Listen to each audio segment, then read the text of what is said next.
Saitama has finally returned in chapter 209 of One Punch Man, and what's more exciting than that, because that is already pretty exciting on its own, we haven't seen him in a long time. What is more exciting than that is that we see probably one of his top 5, top 3 feats in the entire series towards the middle or the end of this chapter. And this man's freaking time traveled before, so that's saying a lot. This would already make this chapter an absolute banger, but there is more to this chapter that we get here. Not only is it a little bit longer than we've been getting usually, it also seems like we might be going into some Blast lore or some Blast backstory, because at the very end of this chapter we get a massive reveal, like a really big one that we haven't seen in the webcomic before, one that, I think is going to have some very big implications going forward. And it's super exciting stuff. I don't want to spoil anything right here, so let's just dive right into the chapter. So like I said, Saitama is in this chapter, but it doesn't revolve around him because this chapter picks up from where the previous one left off. So it's not focusing on him, it's still focusing on Blast and Empty Void. So if you guys remember from the previous chapter, we finally got the long-awaited battle between Blast and Empty Void. And on that note, this is something I didn't notice when I first read the chapter, but it was brought up by people in the comment sections when I posted my review from last week or 2 weeks ago. And that's that when Blast throws his sunglasses back for Flashy Flash to catch, the entire sequence, the entire fight that we saw in that chapter took place in the time that it took the glasses to reach Flashy Flash's hands, which I think is pretty insane and a pretty cool detail that I did not pick up on myself. So appreciate you guys for letting me know in the comments. But anyway, Blast and Empty Void start having this heated 4th dimensional battle, and it seems like Blast has the upper hand for the majority of it for the very beginning. But Empty Void quickly turns the tables, because as Blast is gearing up to hit him from his blind spot, Empty Void turns his limbs and head around to face towards his back, and shockingly he cuts off one of Blast's arms. And we find out why he did this in specific, because apparently Blast can only teleport to different dimensions or teleport anywhere when he connects his fists together, and that's something we've seen him do many times. Every single time he's teleported, he's only done it when he touches his fists together, so that makes sense. And that means that would leave him, Flashy Flash, and Sonic fully vulnerable to the Dimension Slash, because that was his only counter to it. In chapter 208 ends with Blast getting slashed all over his body, and 209 picks up right from that moment. And just before we get to the first page, we see this awesome cover art of Saitama, kind of foreshadowing things to come. I always appreciate an awesome Saitama cover, so no complaints here. For this first page or two, I'm actually going to narrate the entire thing because I think there's a lot of very important context in this chapter, especially in these very first pages. So the very first page picks up with Empty Void piercing his blade through Blast, straight through his shoulder, and he's saying, "Are you trying to tell me to wake up? You're the one who needs to wake up," as he raises Blast up into the air with his blade. It's a pretty brutal scene because he has his arm slashed off and now he has a blade straight through his body, which is pretty crazy. But anyway, Empty Void goes on to say, "I heard you recently climbed to the top of the so-called pro-hero industry." Of course he did, I thought. "You've always been like this, irresponsibly preaching ideals and bringing disaster to those around you." So he goes on to say, "So who have you managed to protect, huh?" As he kind of twists the blade inside of Blast or something, because Blast starts screaming in pain here.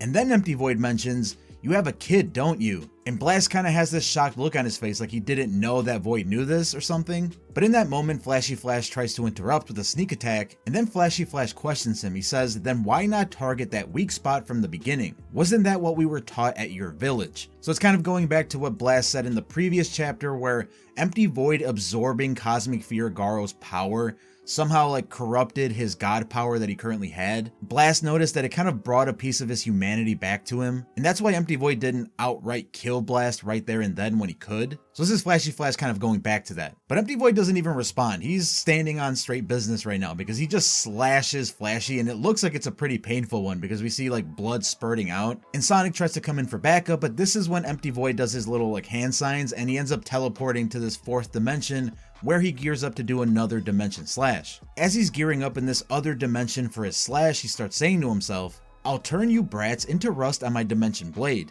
I would have enjoyed tormenting you directly rather than slicing you from afar, but that will do. I'm done with this nonsense." And then he goes, "Die," before slashing with his blade. So at this point, Blast, Sonic, and Flashy Flash are screwed because again, Blast can't teleport away, and they see the Dimension Slash coming towards them, and there's, again, nothing they can do to stop it. But as the Dimension Slash approaches them, they see that it stops, and everyone around is completely shocked to see this, including me, the reader, Void is what the hell is going on? And then we see what the hell is going on the next page. Because then we get this awesome image of Saitama just like literally holding the Dimension Slash like it's a physical blade or something, and he's just like, what's this? And then we see Minako behind him like straight up terrified.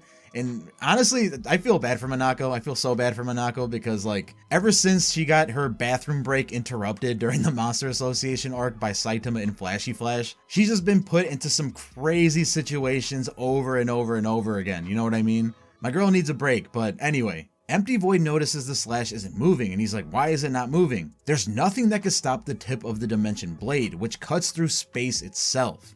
Then he goes in with the second blade to try to strike another attack. And of course, Saitama stops this one too, and he's like, another one? Leaving Empty Void like completely shocked. So at this point, Saitama puts two and two together and he says, could it be the same who tried to chop up the Hero Association headquarters? This guy. And he seems to like yank both blades towards him. And of course, this yanks Empty Void like straight out of his like fourth dimension back to Earth. And he comes crashing straight into the ground. And that's when we finally get the iconic panel from the webcomic, one that many people were waiting for, including myself. And that's like the human-shaped hole that Empty Void leaves in the ground. If you guys remember in the webcomic, this is all we saw from the battle of Saitama versus Empty Void. Like, we didn't see any of this stuff. We simply just cut to Saitama already having defeated the ninja leader and having his, body print in the ground. So I think it's really awesome that they brought this into the manga and like made it make sense because, they probably knew that readers didn't want to see Saitama off-screening the ninja leader like we did in the webcomic. But at the same time, this panel is straight up iconic for the series, so I'm very glad they introduced it again. And as we see Empty Void crashing into the ground, we also see that Saitama now has both Dimension Blades, meaning that Empty Void can no longer do the Dimension Slash right now. And as Empty Void bursts out of the ground and realizes this, Sonic and Flashy come in for a surprise attack to try to take him out both at once. But Empty Void tries going into his dimensional bag again, and it seems like he's about to teleport into his fourth dimension once again and escape. But then Blast does something pretty insane that I thought was very, very cool and something that I thought was actually very creative. I would not have thought of him, doing something like this. But just before I explain the crazy feat that Blast performs on the next page, I do want to mention quickly that I just dropped some new merch. This is like the first time I'm dropping legitimate merch. I spent a lot of time working with an artist on these designs, and I decided to pick from some of my favorite anime from my childhood and ones that I enjoy right now. And I'm super, super proud on how they came out. I'm actually wearing one of the hoodies right now with the channel logo on the back here, if you guys can see it. But honestly, probably my favorite design and my favorite piece of clothing is this, if you guys can see it. It has the anime drop name on it, and it has a bunch of different anime that, again, I enjoy very much, kind of alluding to them on the design. We also got like some computer mats and stuff, so you can kind of see the design a little better. If you notice right here, here's a certain egghead-shaped hero that you might notice. You can kind of decide for yourself who that is, right? But yeah, we got t-shirts, hoodies, those desk masks that I just showed you in different sizes. And I'd really appreciate you guys if you could support the channel by clicking the link in the description below and trying to buy some merch if you feel like it. I would very, very much appreciate it. But anyway, back to the chapter. So just before Empty Void can escape to another dimension, Blast does something absolutely awesome. Because on the next page, we see that he somehow created a portal that goes directly to a severed hand, the one that Empty Void had cut off in the previous chapter, and we see that he's able to connect his fist this way. And then we get a brief description of what he did here. The narration says, Blast was transferring blood flow and neural signals between the severed parts of his arm, preparing for his last resort. And then we get this like super sick panel, but also kind of confusing one where like Blast is almost like phasing through Empty Void. They're kind of merging in a way, and it kind of explains what's going on here in the next couple pages.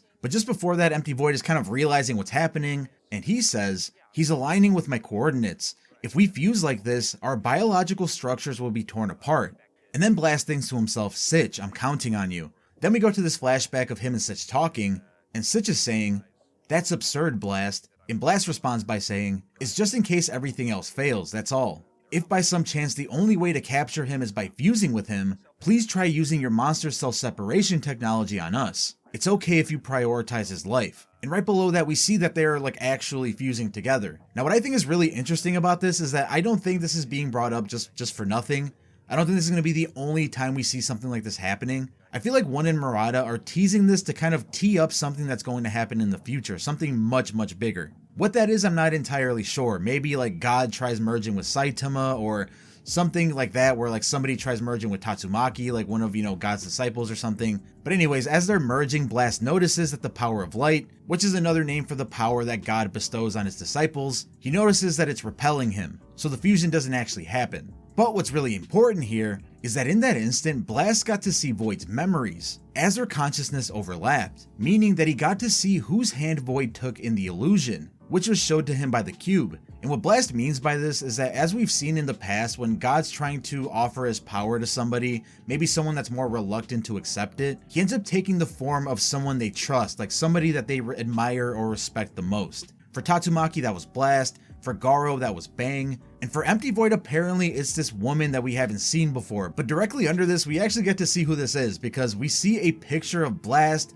the woman, and this kid, presumably Blue, the kid we got introduced to like 2 chapters back, which of course we found out was Blast's son. So we can kind of assume that this was Blast's wife. But what makes this very confusing is that, like, why is Empty Void seeing her? Why does he admire her so much if she's Blast's wife, not his, right? So Blast sees this and he just says like, Void, kind of giving him this look, and Empty Void looks very, very upset or flustered, and that's where the chapter ends. Again, I'm not entirely sure why Empty Void saw Blast's wife, or allegedly Blast's wife at this point, we don't know for sure. Does this mean that he was like in love with his wife or something? Maybe this is even Empty Void's sister or something who Blast married, which would technically make Empty Void Blast's brother-in-law, which is kind of interesting. Just so many different possibilities here. There's just so much that happens in this chapter. I can't really cover it all in this single video. So I'm likely going to drop another video in the next like week or couple days covering all these very important details and what they could potentially mean. Until then though, I'm